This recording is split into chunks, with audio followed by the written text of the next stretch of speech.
तो चलो आओ अब हम अपना अगला क्वेश्चन स्टार्ट करते हैं। अगला क्वेश्चन है इलस्ट्रेशन नंबर 6 और ये भी है बहुत मजेदार question. There is a privately held company XYZ private limited that is operating into retail space. तो XYZ प्राइवेट लिमिटेड है और XYZ private limited retail space में काम करती है। रिटेल मतलब जो ये रिटेल सेलिंग करते हैं ना, रिटेल हाउस होल्ड चीज़ें सेल करते हैं या रिटेल में कुछ भी सेल करते हैं, ये रिटेल की कंपनी है।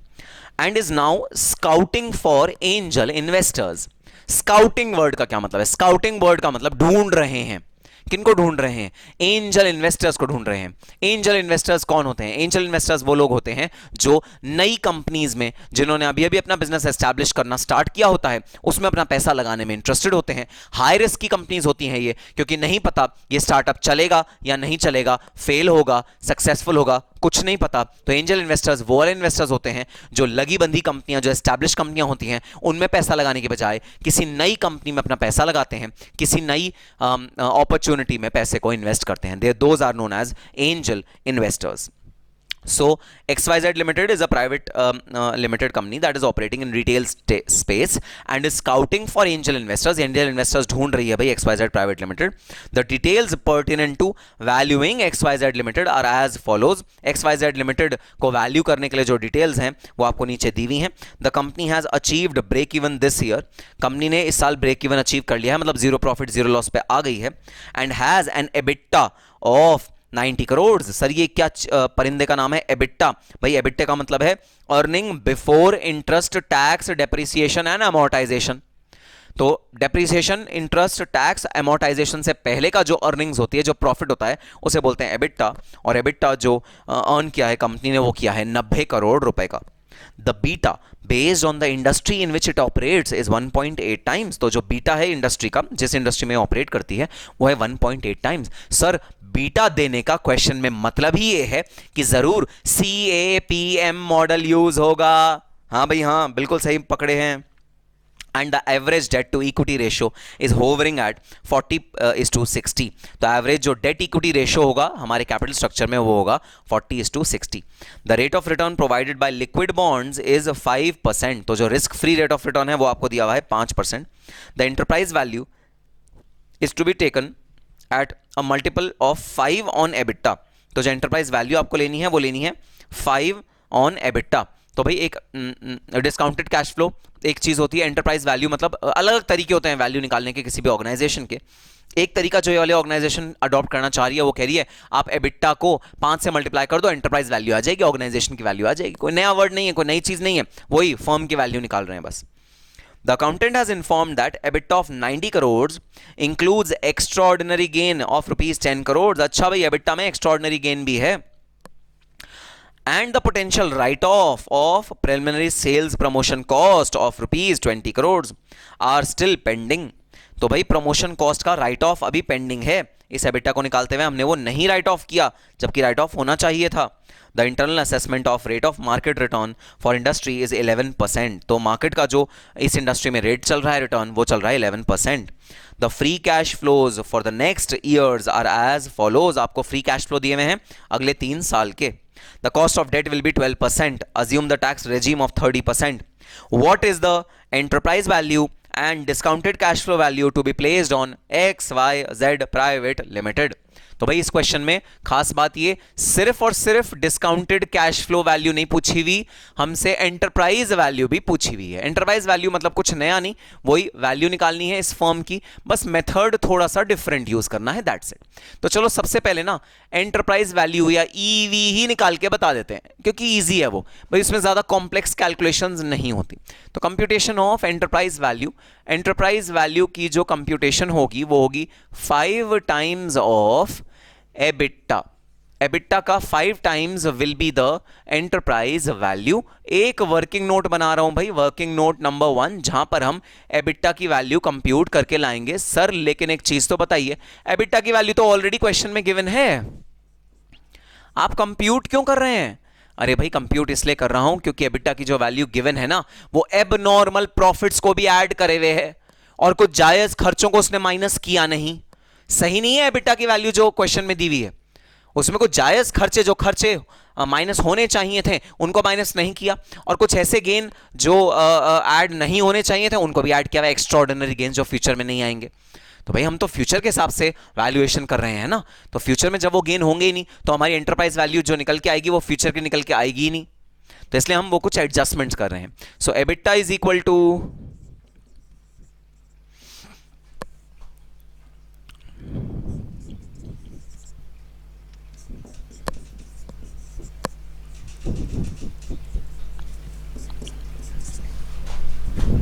Minus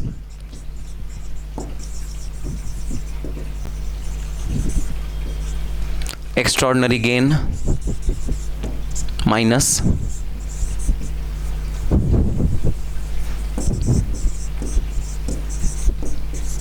write off promotion cost. ठीक है, ये निकल के आएगा एडजस्टेड एबिटा आपका। हमने इस एबिटा को एडजस्ट किया है ताकि इसमें बेकार की चीज़ें हम एक्सक्लूड कर सकें। तो भाई जो ओरिजिनल एबिटा है वो कितना दिया हुआ है ज़रा मुझे देख के बता दो। ओरिजिनल एबिटा है सर 90 करोड़। ठीक है, इसमें से कुछ एक्स्ट्रॉर्डनरी गेन हुआ है उसको मैं सबसे पहले कर लूँगा माइनस। 10 करोड़ का एक्सपेक्टेड गेन हुआ है और ना 20 करोड़ भी मैं माइनस कर लूँगा।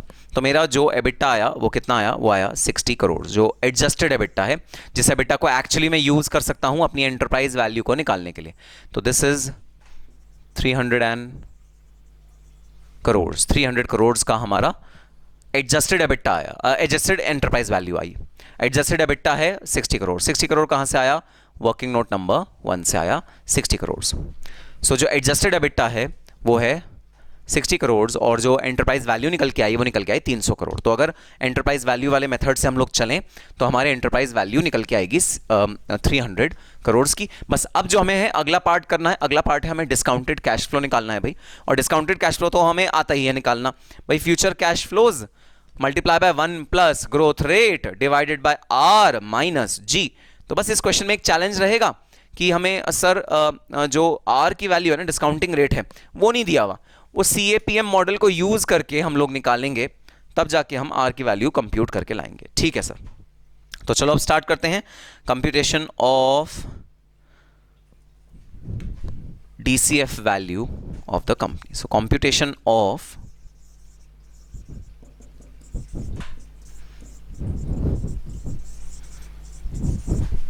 DCF value of the company. Enterprise value तो निकल के आ गई, ठीक है। अब DCF वैल्यू भी निकाल लेते हैं।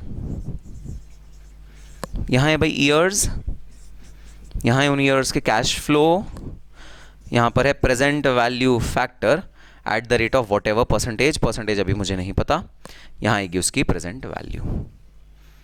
ठीक है सर, ठीक है। 3 साल दिए हुए हैं हमको, ईयर 1, ईयर 2, ईयर 3, 3 साल दिए हुए हमको। फ्यूचर कैश फ्लोज ईयर 1 का है 100 करोड़, ये सब ना वैल्यूज करोड़ में है, इन करोड़। 100, 120, 150। तो फ्यूचर कैश फ्लो दिए हुए हैं 100, 120, 150। ठीक है सर। अच्छा, प्रेजेंट वैल्यू फैक्टर निकालना है। अब हमें ये नहीं पता कि हमारा डिस्काउंटिंग का रेट कितना है। अरे भाई, डिस्काउंटिंग का रेट निकालने के लिए ही तो हमें CAPM के सारी टेक्निक्स दी हुई हैं। और क्यों दी हुई हैं CAPM की टेक्निक्स, आओ बनाते हैं। Working note number 2, computation of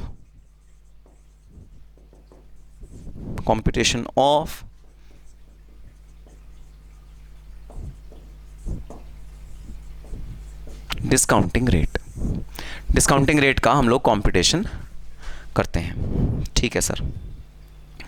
तो भाई CAPM मॉडल हमको CAPM मॉडल यूज करके डिस्काउंटिंग रेट निकाल के लाना है।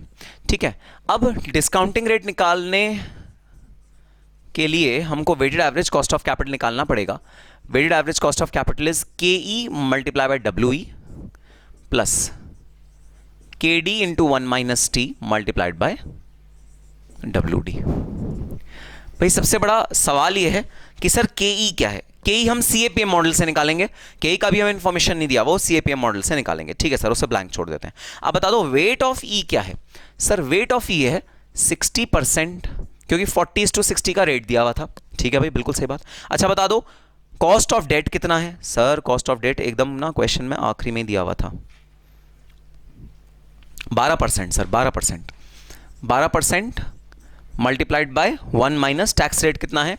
टैक्स रेट है 30%, multiplied by weight of debt कितना है? वेट ऑफ डेट है 40%। तो 12% मल्टीप्लाई बाय 70% मल्टीप्लाई बाय 40%। अब आओ एक लास्ट वर्किंग नोट और बना लेते हैं, जिसमें ना हम कॉस्ट ऑफ इक्विटी निकाल के लाएंगे। कौन से मेथड से? अरे भाई CAPM मेथड, वही अपना प्यारा पुराना method, computation of cost of equity, CAPM method. तितर बितर पूरे क्वेश्चन में ना ऐसे फैला सा रखा है, तितर बितर सा कर रखा है सारी इंफॉर्मेशन को। हमें सारी इंफॉर्मेशन एक्यूमुलेट करनी है और CAPM मेथड को यूज करके KE की वैल्यू निकाल के लानी है। ठीक है सर, तो भाई जितनी देर में मैं पेन को अपने रिफिल करता हूं, तुम लोग जरा CAPM मॉडल की सारी डिटेल्स निकाल लो और ना फॉर्मूला में डाल लो। फॉर्मूला तो तुम्हें पता ही है। फॉर्मूला क्या है? RF plus beta into RM minus RF। ऐसा कर लो भाई, पूरा का पूरा तुम्हारे को निकल के आ जाएगा CAPM मॉडल का तरीका।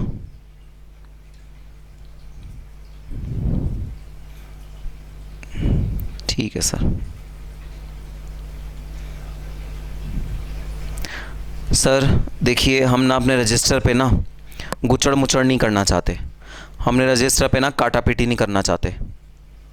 इस वजह से ना आप आराम से इंक फिल कर लीजिए, जब आप फ्री हो जाएंगे सर तब हम कर लेंगे।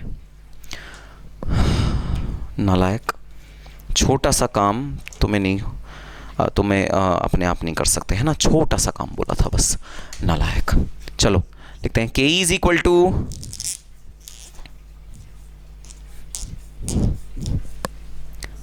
RF plus beta into RM minus RF।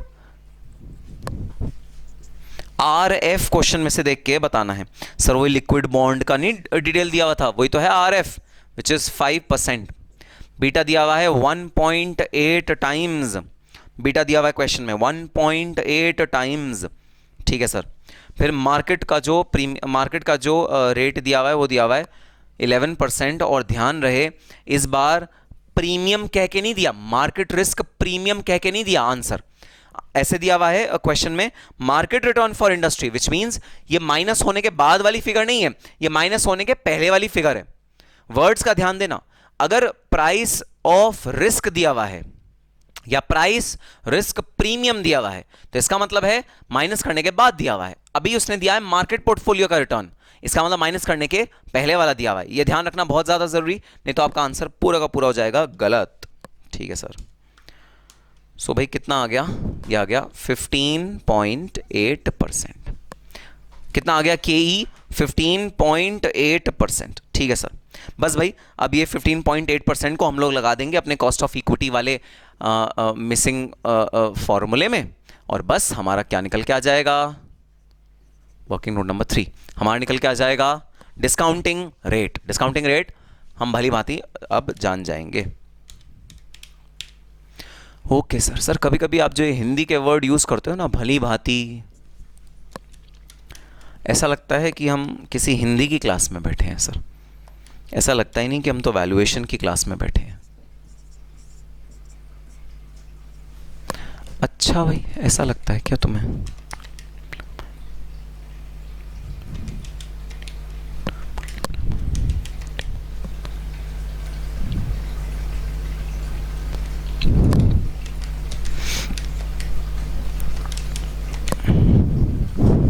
ठीक है सर, बात समझ में आ गई।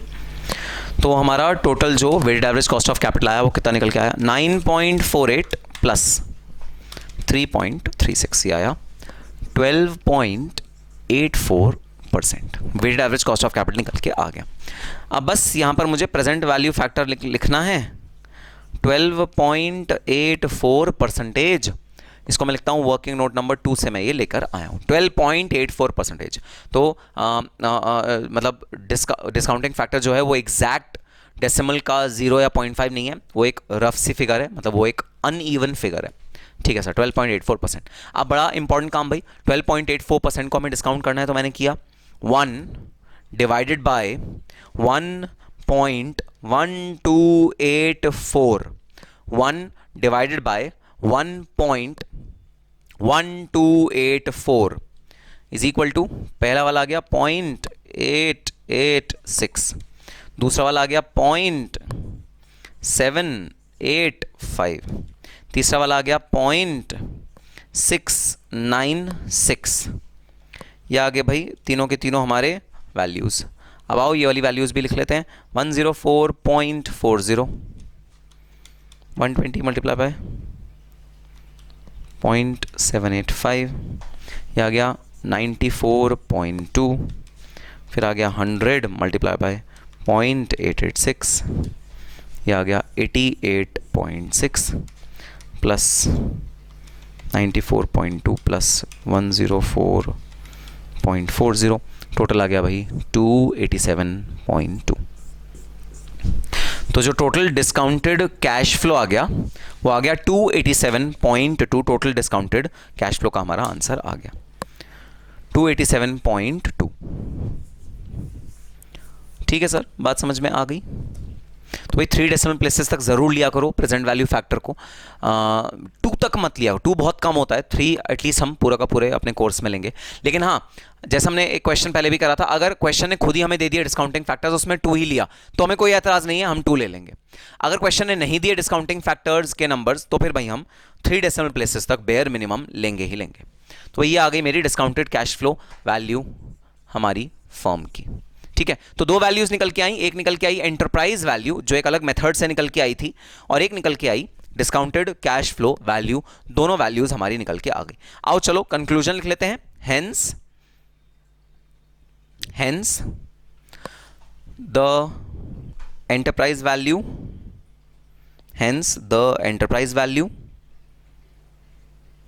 and DCF value, hence the enterprise value and DCF value of XYZ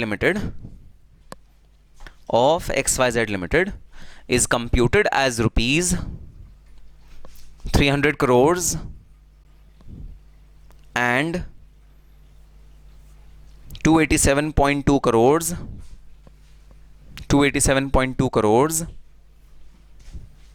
respectively।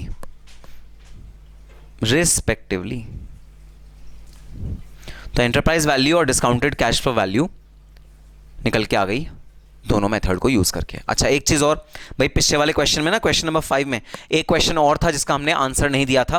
Part number 2, is ABC limited stock under prized. तो जरा वापस आ जाओ इलस्ट्रेशन नंबर 5 में, और इलस्ट्रेशन नंबर 5 में जरा आंसर लिखो सेकंड पार्ट का। सेकंड पार्ट हमसे पूछ रहा है, is ABC limited stock under prized. लिखो जरा। Yes, the stock price of ABC Limited, yes, the stock price of ABC Limited is highly undervalued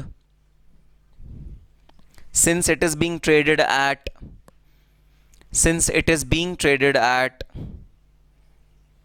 rupees 32.50 only,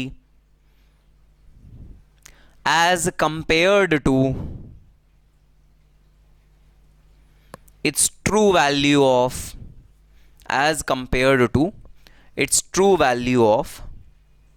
59.90 per share, as compared to its true value of 59.90 per share। तो ठीक है भाई, ये था हमारा discounted cash flow का concept. और हाँ, हमने डिस्काउंटेड कैश फ्लो के थोड़े से इजी क्वेश्चंस सीखे, थोड़े से डिफिकल्ट क्वेश्चंस सीखे। अब आपका काम ये कि जो क्लास में क्वेश्चंस हुए हैं उन्हें एक बार रिवाइज करना, उसके बाद जो चैप्टर के पीछे प्रैक्टिस क्वेश्चंस दिए हुए हैं, सॉल्व्ड प्रैक्टिस क्वेश्चंस, उनको अपने आप एक बार ज़रूर करके देखना। कोई भी प्रॉब्लम आई तो मुझसे पूछना। ठीक है, that's all for this particular session. We'll be meeting in a subsequent session with the next set of concepts. Till that time, all the very best and happy studying. Hello and welcome guys, and welcome to the next session of the valuation. तो जी हाँ, last class में हमने discounted cash flow एक बहुत important concept अपना करा, और discounted cash flow में हम लोगों ने डिस्काउंटिंग रेट्स के ऊपर पर्टिकुलर एम्फेसिस दिया पिछले वाले अपने सेशन में। तो मैंने आपको बताया डिस्काउंटिंग रेट्स चूज करते हुए आपको बहुत ज़्यादा ध्यान रखना पड़ता है, आपको बहुत ज़्यादा केयरफुल रहना पड़ता है कि आप कौन सा वाला डिस्काउंटिंग रेट चूज कर रहे हो अपने कैश फ्लोज को डिस्काउंट करने के लिए।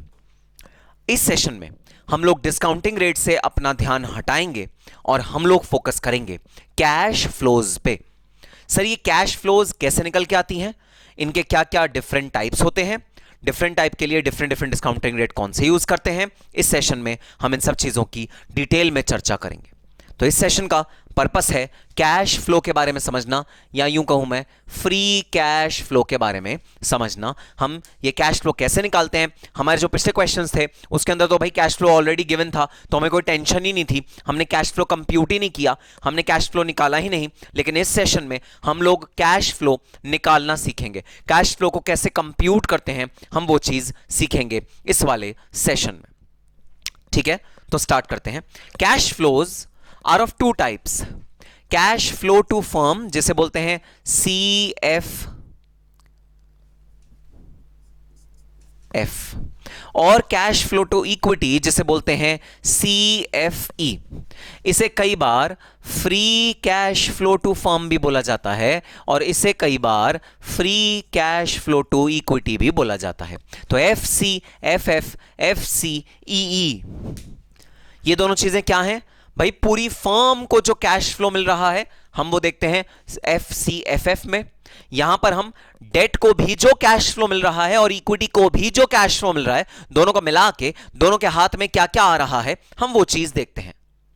और कैश फ्लो टू इक्विटी का मतलब है सब के कैश फ्लो हटा के, इवन डेट वालों के कैश फ्लो हटा के सिर्फ और सिर्फ हमारे इक्विटी शेयर होल्डर्स को कितना कैश बच रहा है। देखो अब बात ध्यान रखना, डिविडेंड्स की बात नहीं कर रहा भाई मैं यहां पर कि डिविडेंड्स आप कितने इक्विटी वालों को दे रहे हो, मैं वो बात नहीं कर रहा। मैं बात कर रहा हूं कि सबके कैश फ्लो हटा के इक्विटी वालों के लिए कैश फ्लो कितना बच रहा है। अब आप चाहे उस कैश फ्लो को डिस्ट्रीब्यूट कर दो एज डिविडेंड, या मत डिस्ट्रीब्यूट करो, रिटेन कर लो, वो आपकी मर्जी, वो आगे की बात, मैं उसकी बात ही नहीं कर रहा। मैं तो बस ये बात कर रहा हूं फर्म के पास जितना भी कैश है वो कैश डेट और इक्विटी दोनों के लिए कितना बच रहा है साल के एंड में, खर्चे वर्चे हटा के।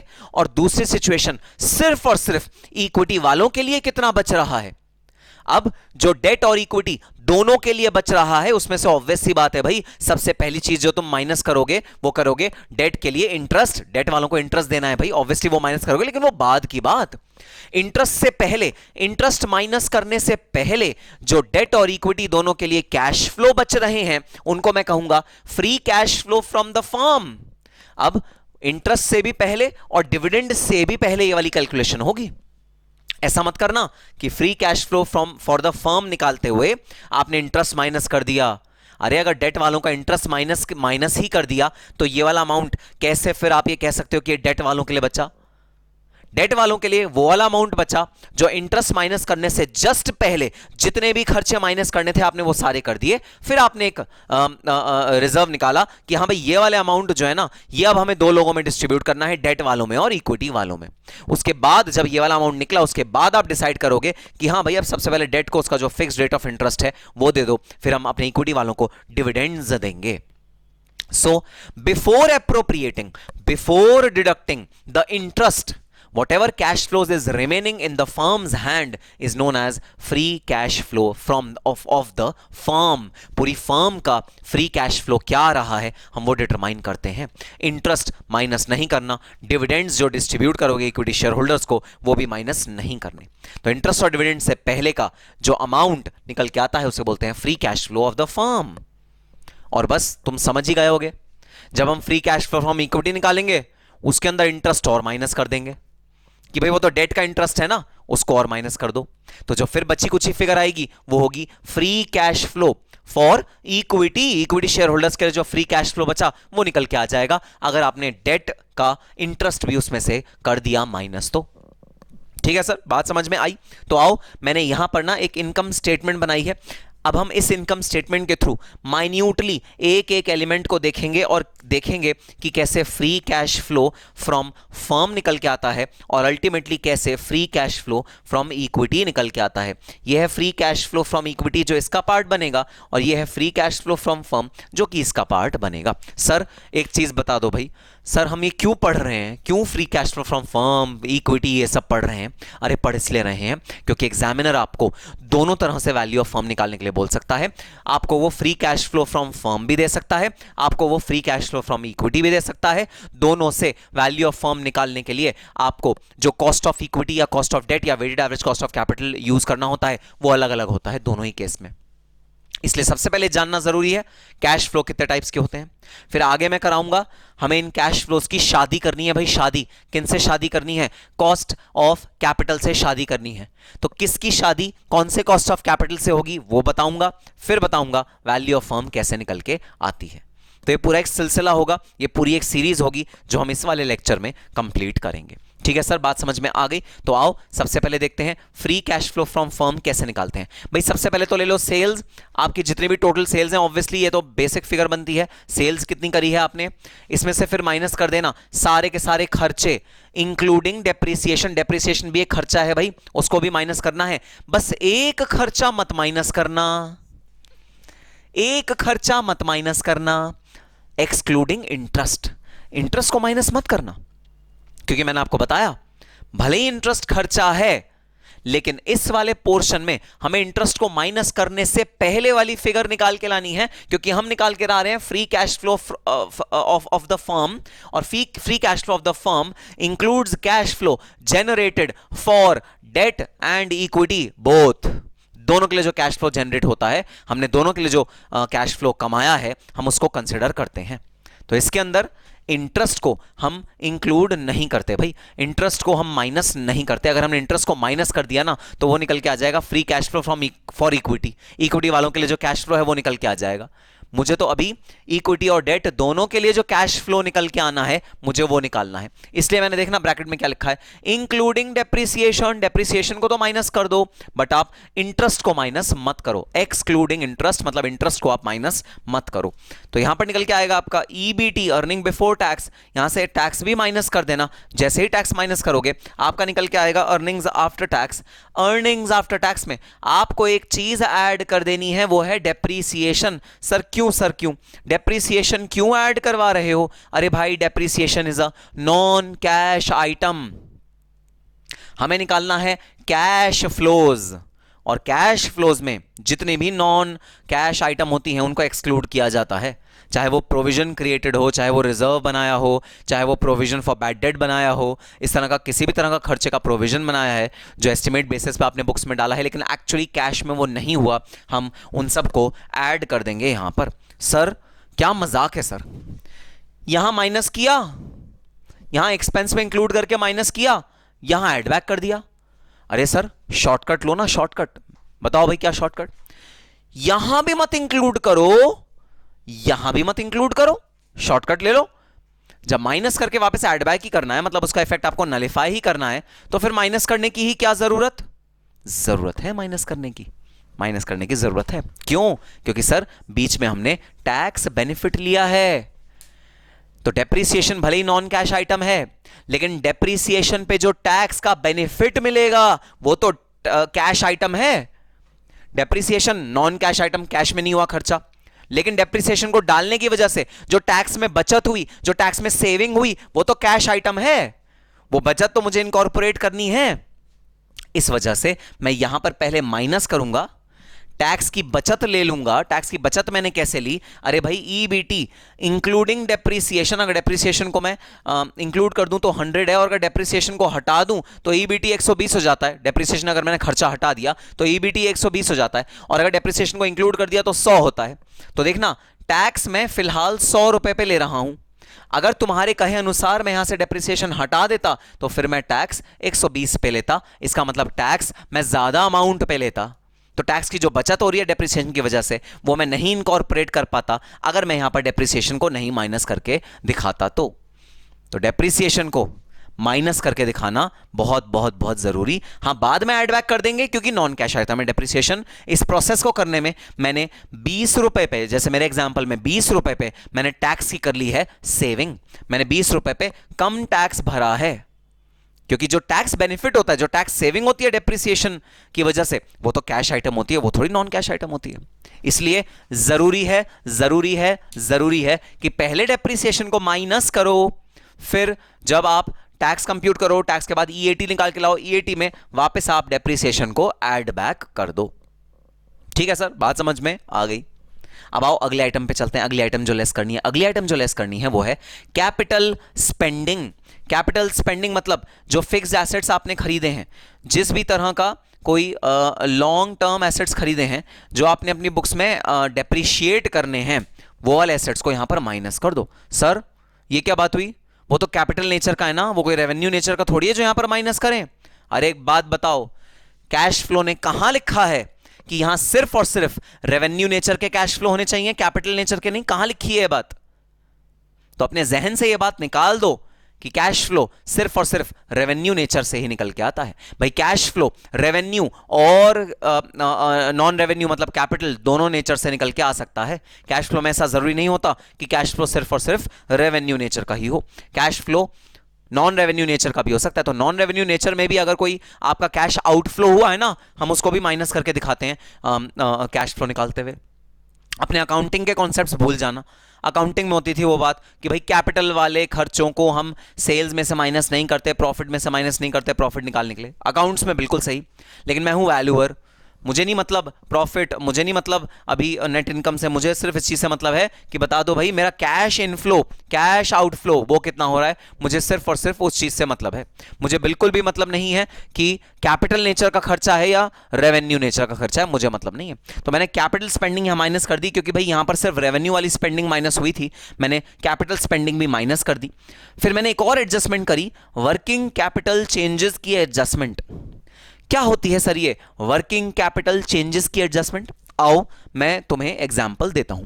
तो भाई यहां जो सेल्स है, ये जो सेल्स है, बताना जरा, ये सेल्स सिर्फ कैश में हुई होगी, सिर्फ क्रेडिट में हुई होगी, या दोनों में हुई होगी? ये जो सेल्स है, सेल्स ये सिर्फ कैश में सेल्स हुई होंगी, क्रेडिट में हुई होंगी सिर्फ, या दोनों में हुई होंगी? सर दोनों में हुई होंगी ये कैश, ये सेल्स। अच्छा भाई अच्छा, ये दोनों में हुई होंगी। तो जरा बता दो, अगर 100 रुपए की टोटल सेल्स है तो तुम्हारी कैश में कितनी सेल्स हुई हैं? सर कैश में हमारी 80 सेल्स हुई हैं। और क्रेडिट पे कितनी सेल्स हुई हैं? सर क्रेडिट पे हमारी 20 सेल्स हुई हैं। अगर 100 रुपए की तुम्हारी टोटल सेल्स हैं तो ठीक है सर, 80 रुपए का कैश सेल्स, 20 रुपए का क्रेडिट सेल्स। बिल्कुल भाई बिल्कुल सही बात। अब जरा मुझे बताओ, जब तुम्हारा अल्टीमेट गोल कैश फ्लो निकालना है तो क्या तुम्हारा यह फर्ज नहीं बनता कि तुम क्रेडिट सेल्स को निकाल बाहर करो? हाँ जी हाँ सर, ये हमारा फर्ज बनता है कि जो क्रेडिट सेल्स है ना, हमें वो निकाल बाहर कर देनी चाहिए। ये जो सेल्स है ना, हमें सर ऊपर ही यहां पर माइनस कर देना चाहिए था क्रेडिट सेल्स को। अभी तो हम दोनों को इंक्लूड करके बैठे हैं। ये जो स्प्लिट है, स्प्लिट, इस स्प्लिट का हमें यहीं पर ध्यान देना चाहिए था और हमें यहीं पर से क्रेडिट सेल्स को निकाल बाहर करना चाहिए था। ऐसा कैसे हो सकता है कि क्रेडिट सेल्स आ रही हैं हमारे कैश फ्लो की कंप्यूटेशन में? बिल्कुल सही बात भाई। अब यहां तो मैंने तुम्हें स्प्लिट दे दिया, लेकिन एग्जामिनर तुम्हें स्प्लिट नहीं देगा। तो सर हम फिर सेल्स का स्प्लिट कैसे निकालेंगे? बहुत इजी, आओ मैं बताता हूं। मेरे एग्जांपल में वापस आ जाओ। सेल्स अगर कैश की हैं 80 रुपए, क्रेडिट की हैं 20 रुपए, तो बताना जरा, अगर ओपनिंग डेटर्स है 200 रुपीज तो क्लोजिंग डेटर इस वाले साल का कितना होगा? अगर ओपनिंग डेटर है 200 रुपीज तो क्लोजिंग डेटर इस वाले साल का कितना होगा? सर जो क्लोजिंग डेटर होगा वो होगा 220। सर कैसे पता लगा आपको? अरे क्रेडिट सेल से पता लगा ना, क्रेडिट सेल 20 रुपए की और है, मैंने ओपनिंग में 20 रुपए ऐड कर दिया। तो जितना भी डेटर की वैल्यू में इजाफा आया, जितना भी डेटर की वैल्यू में इजाफा आया, वो इजाफा मेरी क्रेडिट सेल्स है। बताओ हाँ कि ना? हाँ जी हाँ सर बिल्कुल, वो क्रेडिट सेल्स हैं। तो डेटर्स की वैल्यू में जितना भी इजाफा आया, वो इजाफा रिप्रेजेंट्स व्हाट? दैट इजाफा represents value of credit sales. Credit sales मुझे वहां से मिल सकती है। तो डेटर्स जितना इंक्रीज हुआ वो मुझे पता लग रहा है कि वो मेरी क्रेडिट सेल्स हैं। तो ये क्रेडिट सेल्स मैं आराम से यहां पर माइनस करके दिखा दूंगा। तो देखना मैं माइनस करके लिखूंगा वर्किंग कैपिटल चेंजेस मतलब डेटर्स का क्लोजिंग बैलेंस माइनस डेटर्स का ओपनिंग बैलेंस, मैं यहां लिख दूंगा माइनस करके, जो भी फिगर आएगी उसको माइनस कर दूंगा, रिड्यूस कर दूंगा। ठीक है सर, वाजिब बात। और सर एक चीज और बता दो, अगर ये सब कुछ भी नहीं दिया हुआ क्वेश्चन में, और अगर ओपनिंग डेटर है 200, क्लोजिंग डेटर है 120, क्लोजिंग डेटर रिड्यूस हो गया है, ओपनिंग डेटर है 200, क्लोजिंग डेटर है 120, इसका मतलब यह है पुराने सालों के किसी डेटर ने हमें रीपेमेंट करी है, पैसा हमें पे किया है। अच्छा, पुराने साल के डेटर ने, जिसने किसी साल में क्रेडिट पे जब सेल खरीदी होगी हमसे, तो उसने आज के डेट पे हमें पैसा वापस किया है। हाँ सर, आज के डेट में पैसा वापस किया है, तो बता देना क्या इसमें ऐड नहीं होना चाहिए हमारे करंट ईयर के कैश फ्लो में? हाँ जी हाँ सर, बिल्कुल ऐड होना चाहिए। आपने जिस ईयर में क्रेडिट सेल करी थी उस ईयर में आपने माइनस कर दी होगी वो सेल अपनी कैश फ्लो को कंप्यूट करने के लिए। तो इस साल में अगर पैसा रीपे हुआ है, अगर हमारे पास पैसा वापस आया है डेटर से, तो वो वाला पैसा हमारे कैश फ्लो में ऐड हो जाएगा। तो निष्कर्ष देखना क्या निकला। निष्कर्ष ये निकला, अगर डेटर्स का बैलेंस होता है इंक्रीज, अगर डेटर का बैलेंस होता है increase, it represents credit sales that should be reduced while computing the cash flow। और अगर डेटर का बैलेंस होता है डिक्रीज, तो it represents repayment which has been received, the money which has been received by us. और अगर वो money हमने रिसीव किया है तो फिर हमारा कैश फ्लो का अमाउंट हो जाना चाहिए ऐड, मैं प्लस करके दिखा दूंगा। सो वर्किंग कैपिटल चेंजेस का मतलब वर्किंग कैपिटल में जितने भी चेंजेस आए हैं, इंक्रीज या डिक्रीज, दोज रिप्रेजेंट्स कैश और नॉन कैश आइटम्स, तो उनका एडजस्टमेंट होता है। तो करंट एसेट्स अगर इंक्रीज होते हैं तो उनको माइनस किया जाता है, डिक्रीज होते हैं तो उन्हें ऐड किया जाता है। और करंट लायबिलिटीज के केस में बिल्कुल वाइस वर्सा, बिल्कुल वाइस वर्सा ट्रीटमेंट किया जाता है। वाइस वर्सा ट्रीटमेंट मतलब करंट लायबिलिटीज के केस में अगर करंट लायबिलिटीज इंक्रीज हो रही हैं तो ऐड करते हैं, करंट लायबिलिटीज अगर डिक्रीज हो रही हैं तो माइनस करते हैं। सर एक एग्जांपल दो, उसके बिना नहीं समझ में आ रहा, आओ एग्जांपल ले लेते हैं। अरे भाई एक्सपेंसेस, एक्सपेंसेस सिर्फ कैश में हुए होंगे, सिर्फ क्रेडिट में हुए होंगे, या दोनों में हुए होंगे, कैश और क्रेडिट दोनों में हुए होंगे? सर कैश और क्रेडिट दोनों में हुए होंगे। एक्सपेंसेस कैश में भी हुए होंगे, क्रेडिट पे भी हुए होंगे, दोनों तरह के एक्सपेंसेस हुए होंगे। बिल्कुल भाई, दोनों तरह के होंगे। आपका फर्ज क्या? आपका फर्ज ये कि क्रेडिट पे जितने भी एक्सपेंसेस हुए हैं उन्हें एलिमिनेट कर दो, उन्हें नेस्ते नाबूद कर दो, उन्हें खत्म कर दो अपने कैश फ्लो के कंप्यूटेशन में से।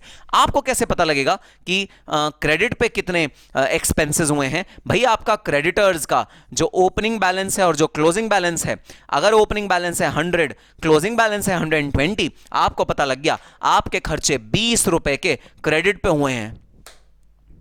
ओपनिंग बैलेंस था क्रेडिटर का 100, क्लोजिंग था 120, आपको पता लग गया कि 20 रुपए के आपके खर्चे कैश में नहीं हुए, नॉन कैश में हुए हैं, क्रेडिट में हुए हैं। आपने खर्चा तो करवा लिया, क्रेडिटर को बोला जा भाई जा, अगले साल आइयो, अगले साल बात करेंगे, तेरी पेमेंट अगले साल करूंगा मैं। This are known as credit expenses. और अगर कोई क्रेडिट एक्सपेंसेस हैं उनको भाई हमें एलिमिनेट करना है। एलिमिनेट मतलब उन्हें हटाना है अपने जो उन्होंने कम करके बैठे हैं ना हमारे प्रॉफिट को, देखो ईबीटी को कम करके बैठे हैं, हमारे ईबीटी को वापस इंक्रीज कर देना है with the amount of credit expenses. तो मैं यहां करूंगा add increase in creditors, add increase in creditors, creditors की वैल्यू में ऐड कर दूंगा अगर क्रेडिटर इंक्रीज हो रहा होगा। और अगर क्रेडिटर डिक्रीज हो रहा होगा, जैसे पिछले साल में था 100, इस साल में हो गया 80, इसका मतलब यह है हमने इस साल कुछ पेमेंट करी है क्रेडिटर्स को जो बिलोंग करते हैं प्रीवियस ईयर से। ऐसी सिचुएशन में मैं कर दूंगा लेस रिडक्शन इन क्रेडिटर्स। तो ये उल्टा संबंध है, उल्टा संबंध। डेटर्स या करंट एसेट्स के केस में अगर वो इंक्रीज होंगे तो हम माइनस करते हैं, डिक्रीज होंगे तो हम ऐड करते हैं। और करंट लायबिलिटीज के केस में अगर वो इंक्रीज होती हैं तो हम ऐड करते हैं, अगर वो डिक्रीज होती हैं तो हम माइनस करते हैं। तो प्लस या माइनस वर्किंग कैपिटल चेंजेस को हम इनकॉर्पोरेट करते हैं ताकि जो भी चीज़ क्रेडिट पे हुई है हम उसे एलिमिनेट कर पाएं, हम उसे अपनी, क्योंकि देखो यहाँ तो क्रेडिट और कैश दोनों आ रहा है, यहाँ भी क्रेडिट और कैश दोनों आ रहा है, ईबीटी ईएटी दोनों में क्रेडिट और कैश दोनों आ रहा है। इसको एलिमिनेट करने के लिए हम लोग वर्किंग कैपिटल के चेंजेस एडजस्ट करते हैं। और बस जैसे तुमने वर्किंग कैपिटल के चेंजेस एडजस्ट कर दिए, तुम्हारा निकल के आ गया free cash flow for the firm. कौन कौन हकदार हैं इस free cash flow from the firm के? कौन कौन हकदार हैं? हकदार हैं दो लोग। कौन है वो दो लोग? वो दो लोग हैं डेट होल्डर्स और इक्विटी होल्डर्स। डेट होल्डर्स भी हकदार हैं free cash flow from the firm के, इक्विटी होल्डर्स भी हकदार हैं free cash flow from the firm के। ये दोनों हकदार हैं free cash flow from the firm के। अब हक करना है चेंज। हक करना है चेंज मतलब अभी तक हम डेट और इक्विटी दोनों की बातें करते थे, ठीक है। डेट का हकदार क्या है? इक्विटी वाले दोनों, डेट और इक्विटी दोनों का हकदार कौन से? अब इक्विटी वाले कह रहे हैं अब चलो डेट वाली चीजों को परे करो, डेट वाली चीजों को परे करो। अब सिर्फ बताओ मेरे हाथ में कितना कैश है, मैं भाई कितने कैश का मालिक हूं। मेरे पास जो कैश आएगा, डेट वालों का जो लेन देन करना है उन्हें निपटा दो, डेट वालों का लेन देन निपटाने के बाद मुझे बताओ मेरे हाथ में, इक्विटी के हाथ में कितना पैसा आएगा। तो बस free cash flow from firm में आप डेट वालों का जो लेन देन है उसे एडजस्ट करो, उनको खत्म करो, रफा दफा करो, जो बचेगा वो free cash flow from equity आ जाएगा। तो सबसे पहली चीज इस वाली कैटेगरी में कौन सी होती है भाई? इंटरेस्ट। सर सबसे पहली चीज ना इंटरेस्ट दी जाती है डेट वालों को। अरे रफा दफा करो, इंटरेस्ट रीपे करो, खत्म करो इंटरेस्ट को पे करके खत्म करो डेट वालों को, इक्विटी वालों का कैश फ्लो निकल के आ जाएगा। सिंपल सी बात। और एक और एडजस्टमेंट जिसके दो पार्ट होते हैं, अगर कोई एडिशनल बोरिंग करी है ड्यूरिंग द ईयर लोन की, वो कर दो ऐड, क्योंकि वो अगेन डेट वालों से आपने ली है, उतना पैसा आपने डेट वालों से लिए हैं, वो कर दो ऐड। और अगर कोई रीपेमेंट किया है लोन का, उसे कर दो माइनस। तो बेसिकली यहां पर हम डेट वालों से जो लेन देन करना है वो खत्म कर रहे हैं, डेट वालों से जो लेना है और डेट वालों को जो देना है वो एडजस्ट कर रहे हैं भाई। तो आ जाएगा जो इक्विटी वालों के पास अब बचा। अब जो इक्विटी वालों के पास बचा वो कब आएगा? जब आप फर्म के पास जो बचा उसमें से डेट वालों के पास जो लेन देन किया आपने, जब वो एडजस्ट कर लिया तो इक्विटी वालों के पास जो बचा वो आ गया। सिंपल सी बात। तो डेट वालों से क्या लेन देन? सबसे पहला लेन देन इंटरेस्ट, ब्याज दे के खत्म करो उनका, ब्याज दो उनको, सबसे पहले तो इंटरेस्ट दे दो उनको। दूसरी चीज उनसे लो क्या? जो एडिशनल वो बोरिंग दे रहे हैं। याद रखना यहां पर तुमने कैपिटल स्पेंडिंग को भी माइनस किया था, तो अब यहां बोरिंग के केस में ये मत दिमाग लगाना अरे सर ये बोरिंग तो कैपिटल नेचर की है, ये तो लायबिलिटी साइड में आती है, सर इसे क्यों माइनस ऐड? ना ना ना, cash flow means cash flow, पैसा आना पैसा जाना, बस इसकी बात हो रही है। अब चाहे वो फाइनेंसिंग एक्टिविटीज से आए, चाहे वो इन्वेस्टिंग एक्टिविटीज से आए, और चाहे ऑपरेटिंग से आए, मुझे फर्क नहीं पड़ता। कैश फ्लो स्टेटमेंट याद कर लो, अकाउंटिंग स्टैंडर्ड 3 के अकॉर्डिंग जो हम बनाते हैं cash flow statement, cash flow statement में ये कॉन्सेप्ट, चाहे ऑपरेटिंग से पैसा आए या आया ऑपरेटिंग से पैसा, चाहे इन्वेस्टिंग से पैसा आए या आया इन्वेस्टिंग से पैसा, चाहे फाइनेंसिंग एक्टिविटी से पैसा आए या आया फाइनेंसिंग एक्टिविटी से पैसा, चाहे किसी भी एक्टिविटी से पैसा आ रहा है, मैं उस पैसे को कैश फ्लो में टेकन इनटू अकाउंट करूंगा, क्योंकि मेरा जो मकसद है वो इनकम निकालना, ऑपरेटिंग इनकम निकालना या प्रॉफिट निकालना नहीं है। यहां मेरा मकसद है कैश फ्लो निकालना, हमारे हाथ में कितना कैश आएगा और हमारे हाथ से कितना कैश जाएगा, that is the ultimate aim. ठीक है सर, बात समझ में आई? सो फ्री कैश फ्लो निकालते हुए, ऑफ द इक्विटी निकालते हुए हम लोग ये 3 एडजस्टमेंट करते हैं, जिसके अंदर हम डेट वालों का जो लेन देन हमको उनके साथ करना है वो हम खत्म कर देते हैं। भाई इससे पहले हम क्यों नहीं करते? इससे पहले हम इसलिए नहीं करते क्योंकि यहां तक तो हम डेट और इक्विटी दोनों के जो नसीब में फ्री कैश फ्लो है वो निकाल के लाते हैं। तो फ्री कैश फ्लो यहां से पहले वाला फर्म का फ्री कैश फ्लो होता है, पूरी फर्म के हाथ में जो कैश फ्लो आया वो ये है। उसके बाद वो कैश फ्लो जो इक्विटी वालों का आया वो हम अलग से निकालते हैं, वो हम फर्म के कैश फ्लो में से जो डेट वालों का लेन देन होता है उसे एडजस्ट करके हम फिर इक्विटी वालों का कैश फ्लो निकाल के ले आते हैं। So this is the concept of computing the free cash flow and the free cash flow from free cash flow for firm, free cash flow for equity. ये है पूरा का पूरा कॉन्सेप्ट। तो बस अगर आपने ये चार्ट अच्छे से समझ लिया और ये आपने तरीका समझ लिया free cash flow of firm और free cash flow of equity निकालने का, तो अब जो मैं आपको कुछ डेफिनेशंस पढ़ाने वाला हूं आप उसे आराम से समझ लेंगे। तो आओ चलो अब अपनी बुक में चलते हैं और पढ़ते हैं free cash flow from equity और फर्म की डेफिनेशंस और उसका थोड़ा सा थ्योरी पोर्शन। तो चलो अब हम चलते हैं, what do you mean by free cash flow to firm versus free cash flow to equity, इन दोनों का क्या डिफरेंस होता है, दोनों का मतलब क्या क्या है। Estimation of cash flows is an important step of a valuation process, and the nature of cash flows that would be used in calculation would depend on the perspective of the investor doing the analysis. Free cash flow concept focuses on the cash generated from operations in excess of that needed for री investment. तो री investment के बाद जितना भी cash बचता है उसे बोलते हैं फ्री कैश फ्लो। तो री इन्वेस्टमेंट हमने बिजनेस में कर दिया, दोबारा बिजनेस में पैसा लगा दिया, विच मीन्स एसेट्स खरीद लिया नए भाई। तो एसेट्स वैसेट्स को खरीदने के बाद जितना कमाया माइनस जो एसेट्स खरीद के गंवा दिया, उसको नेट ऑफ करने के बाद कितना कैश हमारे पास बचा, कितना कैश हमारे पास पड़ा, that is the measure of free cash flow of the firm. Analysts frequently value firms based on present value of expected future free cash flow. If a firm is not expected to generate free cash flow in the future, it is unlikely to be valuable. और ये तो भाई हमने जगत सिद्ध बात है कि जहाँ कैश फ्लो नहीं वहाँ DCF वैल्यूएशन नहीं हो सकता। तो कैश फ्लो के बेसिस पे DCF वैल्यूएशन होता है। दो तरह के कैश फ्लो, दोनों का मेथड अलग अलग DCF वैल्यूएशन करने का हम लोग देखेंगे आगे के लेक्चर्स में, कैसे हम लोग DCF वैल्यूएशन दोनों ही सिचुएशन में अलग अलग कंप्यूट करके लाते हैं। Free cash flow available to the firm represents cash flow available to both debt and equity holders. Free cash flow to equity is what remains after debt holders have received their contractually obligated payments. तो free cash flow of equity का क्या मतलब, जो free cash flow of firm है उसके बाद अगर जो हमारे को डेट को प्रीपे करना है वो चीज माइनस कर दो तो आपका free cash flow from equity निकल के आ जाएगा। जी सर। तो free cash flow of equity is equal to net income, ये भाई ऑपरेटिंग इनकम है। इसके बाद हमने इसमें माइनस कर दिया कैपिटल एक्सपेंडिचर, जो भी कैपिटल एक्सपेंडिचर माइनस करना है वो माइनस कर दिया। फिर हमने changes in working capital minus कर दिया, वर्किंग कैपिटल में जो भी चेंजेस हो रहे हैं वो।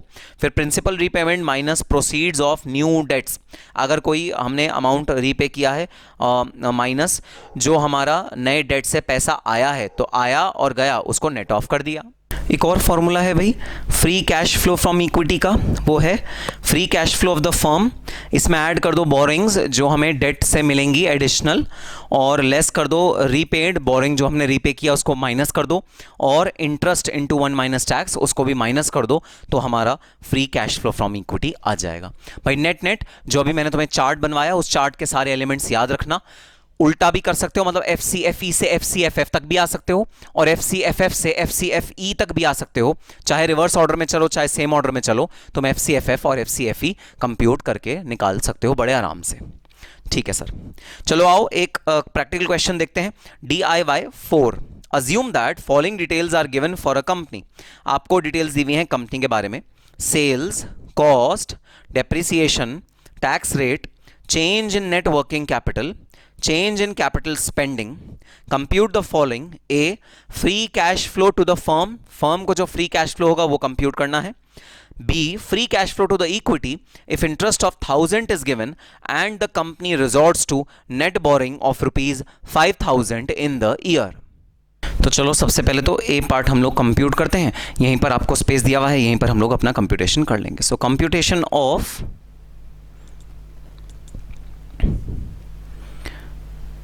Free cash flow to the firm, free cash flow to the firm का कंप्यूटेशन करना है।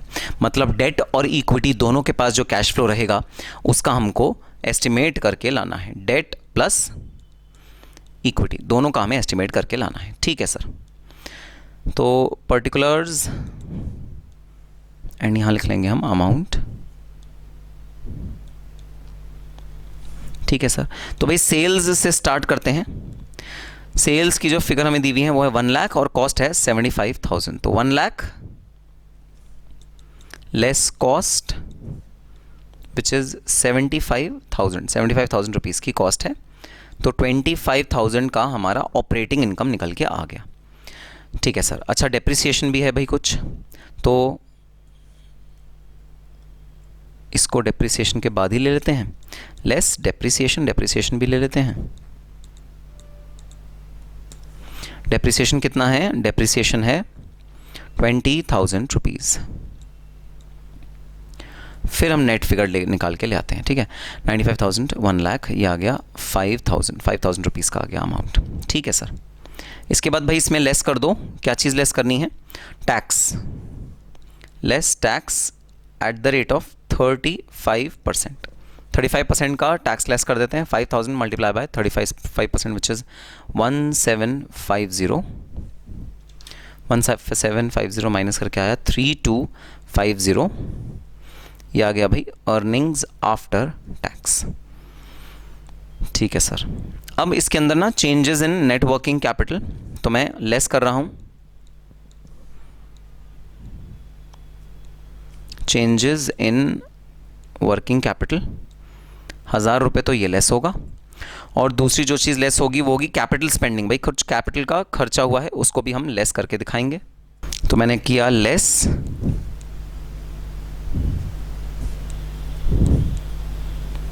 Changes in capital spending. Capital के कुछ खर्चे करे हैं भाई मैंने, कितना अमाउंट के करें, 10,000 रुपये के करें हैं सर। अरे बाप रे, खर्चे इतने सारे करते हैं, और इनकम है ज़रा सी। चलो एक चीज़ और ऐड करनी है, वो है डेप्रीसिएशन। डेप्रीसिएशन ऐड करनी है जो ऊपर लेस करी थी। क्यों भाई डेप्रीसिएशन ऐड करेंगे, क्योंकि ये नॉन कैश आइटम है, इस वजह से हम डेप्रीसिएशन को ऐड बैक कर देंगे, which is to the tune of 20,000, और ये हमारा निकल के आ जाएगा free cash flow from the firm. ठीक है सर, तो 3250 माइनस 1000 माइनस 10,000 प्लस 20,000, यह आ जाएगा 12,250। 12,250 आ गया free cash flow to the firm. ठीक है, इसके अंदर से हमने डेट को जो पेमेंट करनी थी वो नहीं माइनस करी भाई, विच इज़ इंटरेस्ट कॉस्ट नहीं माइनस करी, करनी भी नहीं चाहिए थी। कोई भी लोन अगर रीपे होता है या लोन अगर एडिशनल लिया जाता है वो भी माइनस नहीं करा जाता इस वाले केस में, तो हमने वो दोनों चीज़ें इस वाले केस में माइनस नहीं करी। ठीक है सर, बात समझ में आ गई। अब हमें जो दूसरी चीज़ निकालनी है वो निकालनी है भाई free cash flow to equity. Equity को जो फ्री कैश फ्लो मिलेगा वो निकाल के लाना है। If interest of 1,000 is given and the company resorts to net borrowing of 5,000 in a year, so company net borrowing कर रही है कितने की, 5,000 की, और जो इंटरेस्ट हम इक्विटी वालों को पे कर रहे हैं वो पे कर रहे हैं 1,000 रुपीज़ का इंटरेस्ट। अगर ये दोनों एलिमेंट एडिशनली हो जाती हैं तो हमारा कितना free cash flow from equity निकल के आएगा, हमको वो कंप्यूट करके निकालना है। ठीक है भाई, computation of free cash flow from equity. Free cash flow from equity कितना होगा, हमें ये कंप्यूट करके लाना है। अच्छा बताओ ज़रा, शॉर्टकट लूँ या लॉन्ग कट लूँ? अरे सर ये भी कोई पूछने की बात है सर, ऑब्वियस सी बात है, शॉर्टकट लो। लॉन्ग कट में क्या रखा है, शॉर्टकट लो। बिल्कुल भाई शॉर्टकट लेते हैं। शॉर्टकट क्या, मैं ना अपनी जो बेस फिगर लूँगा ना वो FCFF लूँगा, जो अभी अभी मैंने ऊपर कंप्यूट करी है, जो कि है 12250। ये है मेरा free cash flow from firm. ठीक है सर, ये है free cash flow from the firm. Sir इसके अंदर ना आप ऐड कर दो बोरोइंग्स, अगर कोई एडिशनल बोरोइंग्स हुई हैं, मतलब जो डेट से लेन देन हुआ है फर्म का, उसको ऐड या लेस अगर कर देंगे तो free cash flow from equity निकल के आ जाएगा। बिल्कुल भाई, तो आओ जरा एक बार पढ़ते हैं। Company resorts to net borrowings of 5,000 in the year. Company ने जो बोरिंग करी है ना वो 5,000 रुपए की करी है, तो मैंने कर दिया ऐड बोरिंग 5,000 रुपए, और एक चीज मुझे लेस करनी है which is interest net of tax. Interest कितना है भाई, 1,000 रुपए का इंटरेस्ट है, और टैक्स का रेट कितना है, 35%। टैक्स का रेट है 35%। ठीक है सर, बात समझ में आ गई। सो ये अमाउंट हो गया 650। तो इंटरेस्ट लेस करना है भाई 650 रुपीज़ का, तो ये मेरी क्या फिगर आ जाएगी, ये मेरी फिगर आ जाएगी FCFE, free cash flow from equity. Equity से जो कैश फ्लो मिला है वो वाला अमाउंट निकल के आ जाएगा। बिल्कुल सही सर। सो बताओ ज़रा ये कितना आया, ये अमाउंट आ गया भाई 16,600। So free cash flow from to equity, free cash flow to equity is computed as 16,600. Free cash flow to the firm is computed as 12,250.